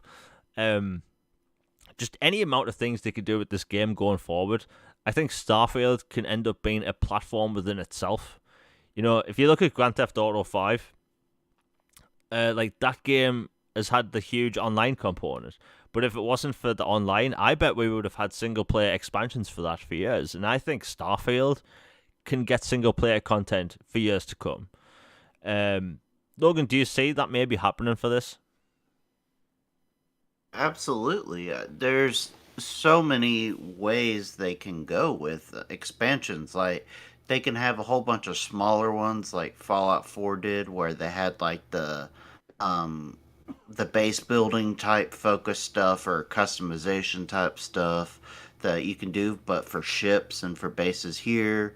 They can add like more stories that expand further past the main game story with companions or background stuff. There could be more factions added to the game. There can be, like you said, alien invasions, like a massive global, war kind of thing. There could be all kinds of stuff.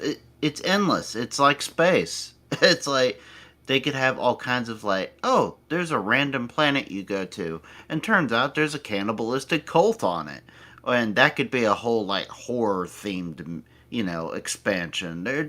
There could be like a terramorph like expansion that's like alien, like you're trapped on this dreadnought with this thing that's trying to tear you apart. There's so much they can do.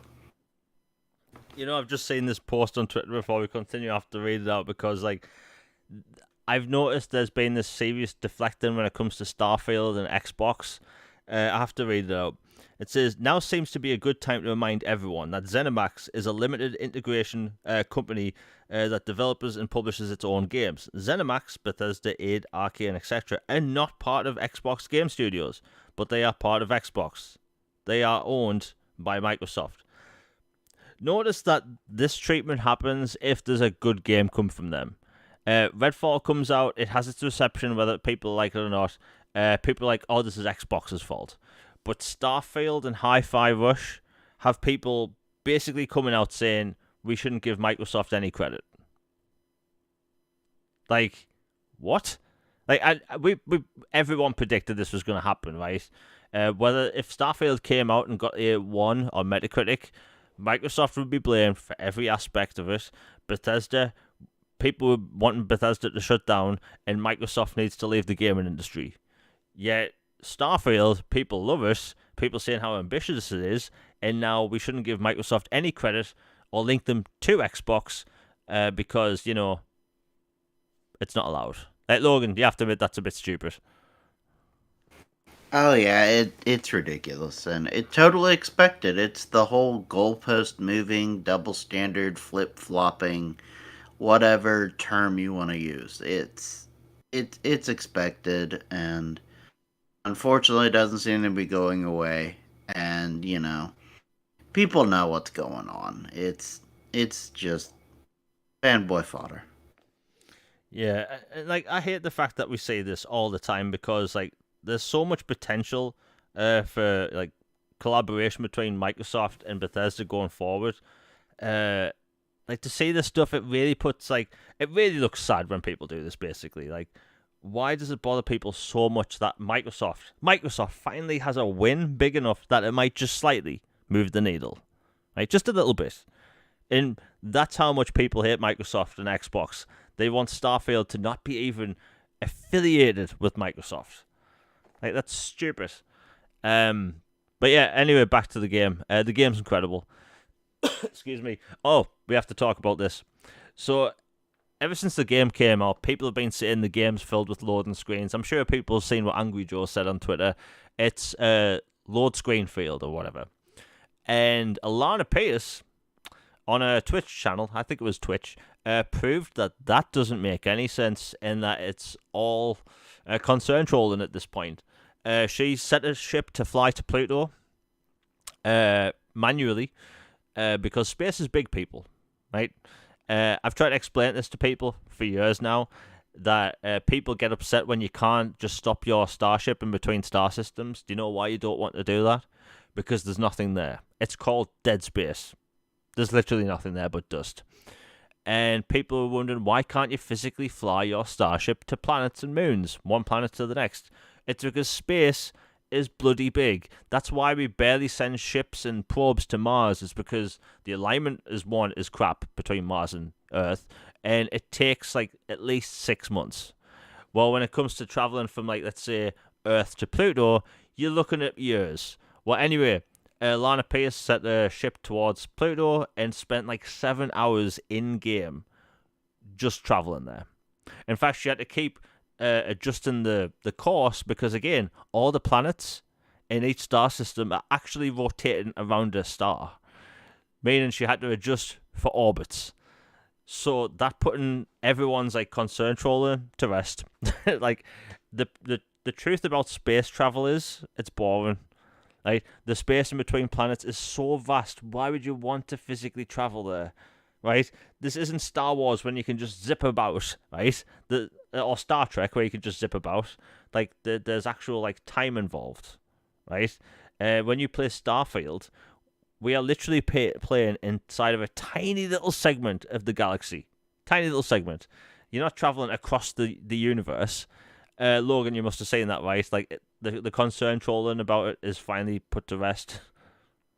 Yeah, that whole thing was just ridiculous. Like we talked about how they were trying to be as scientifically accurate as possible, and but there would also be some gamey stuff to make it more fun and to just be accessible. Like no one really wants to spend 7 hours to fly to Pluto in a game. Like I mean, maybe you have a podcast you want to listen to, and you enjoy just like bored traffic driving in GTA. Sometimes people do that, but in general, like fast travel's there for a reason. It's allow you to get quick to the action, to the next thing, and if you want to travel, you can travel. Like the whole concern controlling about that, gas giants, um, like oh the tiles are connected or not connected on these for customization or this like people it has been the lowest of hanging fruit. Like this is like basement fruit at this point. It's like been way off the tree a long time ago. Yeah, it's just any reason to attack the game. And again, it's an ambitious game. As someone that used to play Elite Dangerous, like when you would travel between star systems, excuse me, you would be spending minutes just sitting there waiting, right? You go to hyperspace and you'd literally wait for minutes. I remember once I was traveling to a different star system. I literally went to the kitchen, put the kettle on, made an entire cup of tea, came back, and I was still traveling, right? if you were to physically travel without using hyperspace and Elite Dangerous, right, this is how boring it is.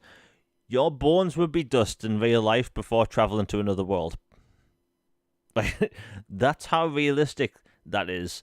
You don't want to manually fly there. And if you look at something on even the arcadey side of it, right? You look at Everspace 2, a game I think everyone needs to play. You don't physically fly in between planets. You literally point your ship in a direction and hit hyperspace. That's it, right? Games don't let, most games don't let you manually fly places because it's boring. You don't want to spend hours doing that. So hyperspace works, or like the fast travel system. Um, but yeah, like just stuff like that. The game's good. Um, I think it's one of those games where you get once every few years or once every generation where it's an event game. Elden Ring last year, my feed for about 3 months was constant Elden Ring. There's people posting clips, their strategies for bosses, them discovering like certain little areas that nobody found yet, Easter eggs, all these kinds of things. And Starfield's that next game. Like until GTA 6 comes out, like this is the event game. People are going to be playing this for weeks and months and years because again, Skyrim, people still make content about it. People still get millions of views because of Skyrim. You're going to see that with Starfield. Starfield is the next big game. Whether people want to give Microsoft credit for it or not, people are going to be talking about this game for decades, even. Um, what can I say, man? Like, even though I will have my like full impressions coming, like in depth preview of it, I should say. It's a damn good game. And the thing is, that there's a lot of people have told me this is their first Bethesda RPG. It's the first Bethesda RPG they've been able to get into. I've been playing Bethesda RPGs since, I want to say Oblivion. I'm not going to count Morrowind because I briefly played that, but like I've been playing these single player Bethesda RPGs for a very long time, and this is the best. It really is. Combat, story, exploration, side missions, basically side activities. There's just more to do now, and I want to say it's the magnum opus of Bethesda games, and I can't see how they're gonna like one up themselves when it comes to Elder Scrolls 6 whenever that comes out. And by the way, that game has started full production, which is like Logan. Can you see how they go up from this? They're going to be doing Elder Scrolls 6 next. Like, how do they improve on this? That's the billion-dollar question, isn't it? I don't know. Like, basically, I would say, like, maybe because it's a fantasy setting, and obviously it's not space travel and all that, and it's in the Elder Scrolls universe, which is already vast and pretty complex. I would say maybe if they wanted to make a Elder Scrolls 6 that felt as vast as Starfield, it would probably be like you can travel to all the continents and lands of the, you know, Elder Scrolls universe and like full in depth, like big time experiences on all these places, like, Black Marsh and elsewhere, and, Cyrodiil and Skyrim and Morrowind and all these places, and then just go all out on that.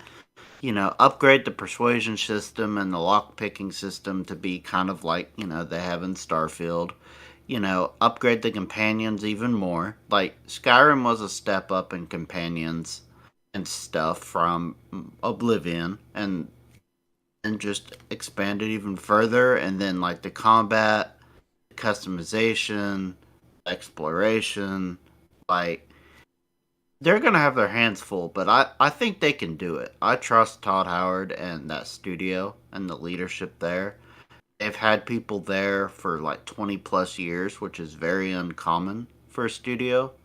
Like, I actually talked to one of the lead guys on Oblivion the other day on Twitter, and we were reminiscing about Oblivion. And like I said, yeah, it was my first Bethesda RPG, and I remember the battle, like the first Oblivion gate at Kavach, the Battle of Bruma, and leaving the sewer for the first time.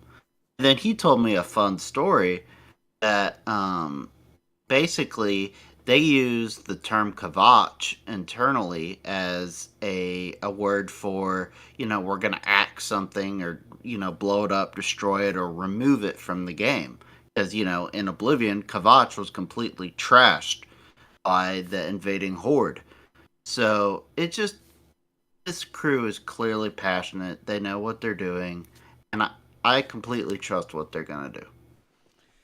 Yeah, I mean, I could only imagine that they're going to do some next gen stuff with dragons because that was the biggest draw to Skyrim. Like seeing Love the dragons, dragons, yeah. yeah, it was the best thing. Like seeing a dragon up in the sky for the first time. Like, but I can imagine maybe having more interactive elements. Like, I don't doubt the team. I'm just wondering, like, how the hell do you improve on this?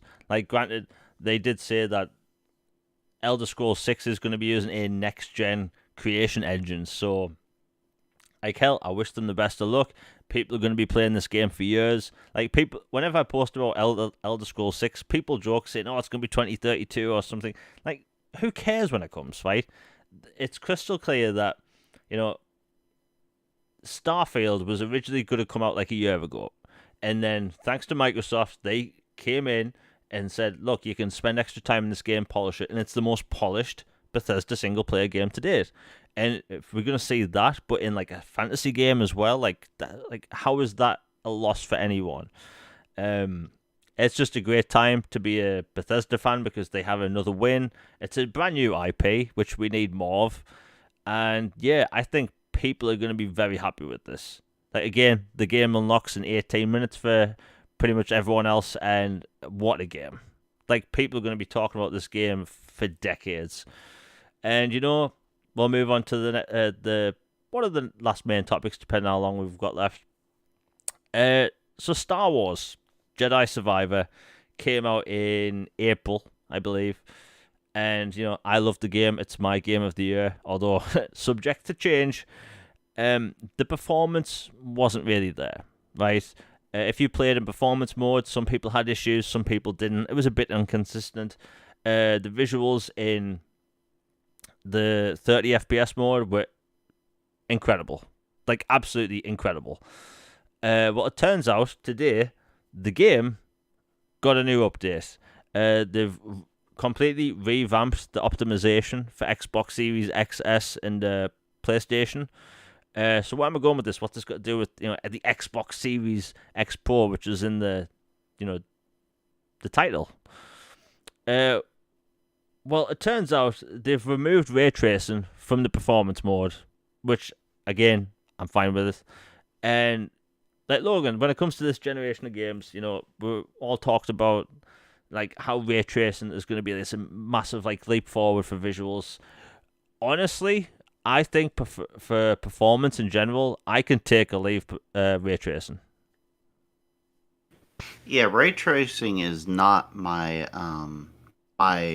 biggest concern at all. Like, I'll be honest, I'm one of these quote uncultured swine who play in resolution mode for most of my games because frames are not my biggest thing. Though I know a lot of people like performance mode and choose that.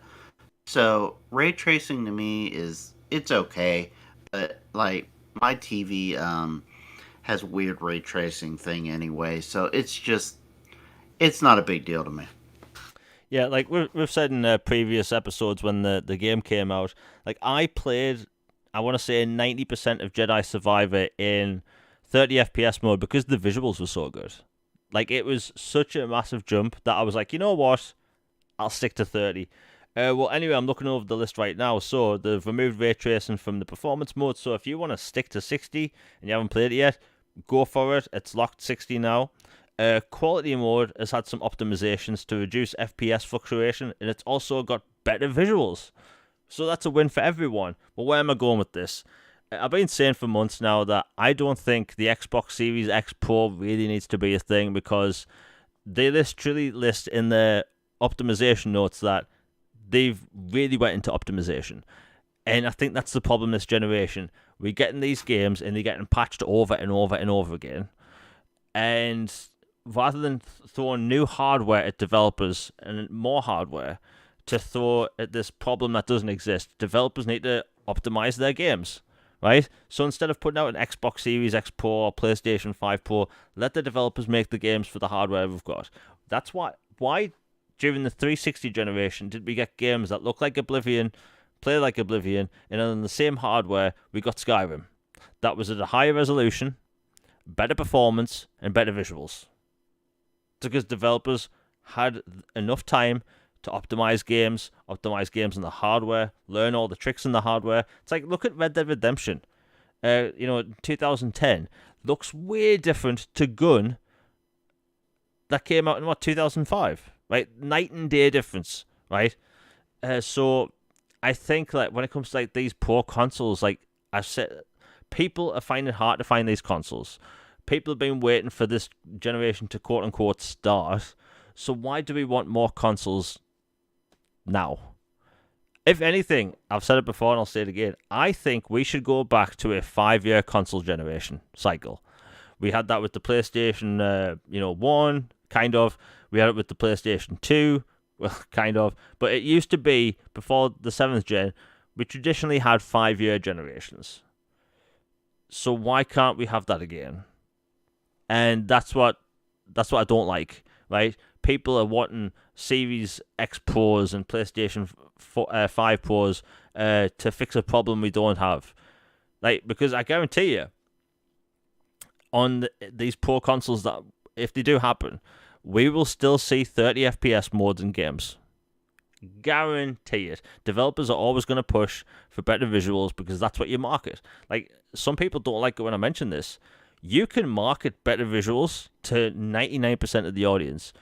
Most people don't give a crap about frame rate. Like, they just don't. I know people that really don't care about frame rate at all, to the point where they don't understand it. That play games all the time. There's just the nerds like me, you, and everyone listening that understands what that is. Logan, we've talked about this before. Like, Star Wars Jedi Survivor, the optimize the game further, which is a win for everyone. But like, do you think like developers need to really just like hunker down and like learn this hardware before throwing more hardware at the situation? Yeah, I completely agree. I think they just need to put their heads down, get to work, and get cooking. Because I think, frankly, the consoles as is are undercooked for what they can do. Like, there's a lot more juice under the hood that they just haven't gotten to. Like you mentioned with the 360, like you had Gun and Oblivion come out near launch or launch, and then you had similar games, but many years later look like a whole completely different generation because they had completely mastered the system at that point. So to me, it's obviously the pandemic took adds 2 year to development, whatever, but just I really don't think they're anywhere close to needing a pro console right now. In fact, I think it would be kind of almost irresponsible at this point to do that when there's already a chip shortage, and things have been flying off shelves as is. Supply is limited, and you're finally getting these games going. Like, master what you got first before you start trying to take another step on something. Yeah, and when we talk about optimization, you look at game engines, right? Like Immortals of Aven uses all of the latest Unreal Engine features, Unreal Engine 5 features, but they also have ray tracing turned on. I think even though these consoles are clearly like capable of ray tracing, maybe dial it back a bit. Like, going at this generation, I was hyped about ray tracing because it actually it adds something visually, right? But from all the games I've played using it, and I've been able to turn it on and off, honestly, I just turn it off now.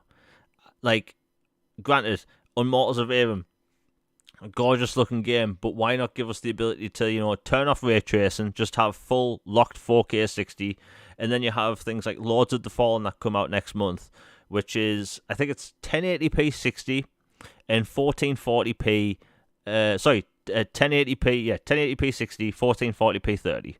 So why not just give us the ability to have ray tracing turned off? Because it's becoming crystal clear that ray tracing is It's a big hindrance. It really is. Like, Jedi Survivor is Unreal Engine 4, and they still haven't optimized it and turn off ray tracing to get locked 60. Granted, I think that's the correct move to do, but like, I've noticed when it comes to like people in my feed, people in the gaming industry, ray tracing was this really exciting thing to talk about and show off, but now it's more of a hindrance. People don't really care about ray tracing now because I think most people would take better performance and maybe a high resolution over ray tracing. Like, granted, we have the Minecraft thing with ray tracing coming soon that just got rated for Xbox, and ray tracing is an actual game changer for Minecraft because it literally changes how the game looks completely. It's not like how all other games where it looks slightly better. I'm just putting it out there. I don't think gaming needs ray tracing. You can do the same thing with in a lot of scenarios with screen space reflections. We've had games that have done screen space reflections since I think even some 360 games have done screen space reflections. So like even Cyberpunk in a lot of areas doesn't do ray tracing. It's screen space reflections. Anyway, that's just a bit of rambling going on because like I don't know why people are so excited to spend another $400, $500 on more hardware because hardware has gone up in price. If you don't live in the US, the PlayStation 5 went up in price last year. So why do people all of a sudden think we're going to get a mid-gen refresh that costs the same when the hardware hasn't gone down in price? If there's a Pro console coming next year by PlayStation or by Xbox the year after or whatever, these consoles are going to be $600 to $700. Like, Logan, do you think a $600 console in the US would be accepted? From the hardcore people who are gonna, do it no matter what, yes. But from the casual gamer, I think that'd be a big turnoff. Because, like, I think the US is the only territory where they didn't raise the price of the console. But, like, I can't see them just, like, magically saying, hey, the PlayStation 4 Pro, 5 Pro is going to be the same price as what the 5 is now, and the 5's gone down in price. Like, just with the chip shortage and everything, and I don't see the want for it. But the Pro consoles last generation were advertised 4K. They marketed 4K. And we bought in for 4K. This generation, our consoles literally say 8K on the box. Right? They advertise ray tracing. 60 FPS, 100 FPS, 4K. So what they're going to do with a Pro console? Say, hey, it's more 4K. Yeah, it does ray tracing, but better. It's a weird marketing thing for, I think, companies going forward. Anyway, that's it. I think that's all the topics out the way. Logan, have you got anything else to say before we close out the show? Just enjoy Starfield, everyone. It's been awesome as someone who got a Constellation edition, so I was able to play early, and I've been in love with this game, and it's been blowing up on my feed. Like almost everybody I know that's a Xbox gamer has been playing it and talking about it, and they've been enjoying it. And that's not even including the people who get regular access starting in just a few minutes. So the fact it's already hit 2 million plus is, man, this game is going to be a sight to behold numbers wise, and I can't wait till they start releasing stuff about it. Yeah, it's going to be a big week. It's going to be big for months. Like, you have the initial sales now, and then you have Christmas coming up. Like, this is going to be a big Christmas game for a lot of people. There's a lot of people that are just getting an Xbox Series X and S now. So yeah, it's a good time. And quickly before we close out the show, I've seen certain developers recently. I'll just mention a Quantum Error devs said that the Series S is hard to make the game for. And I just think that's a load of horseshit because Starfield and Flight Simulator are the two most demanding games out on console at the minute, yet that console runs them fine. So you have this janky-looking third-person FPS game, because it does both. And maybe I'm being a bit harsh, but like I don't like seeing developers lie when clearly there's other games that are far more ambitious that can do the same, if not more, in a lot of cases. Anyway, that's just me rambling a bit. But yeah, we'll be back at the same time next week. And I will hopefully get my video about Starfield out in the next 2 days.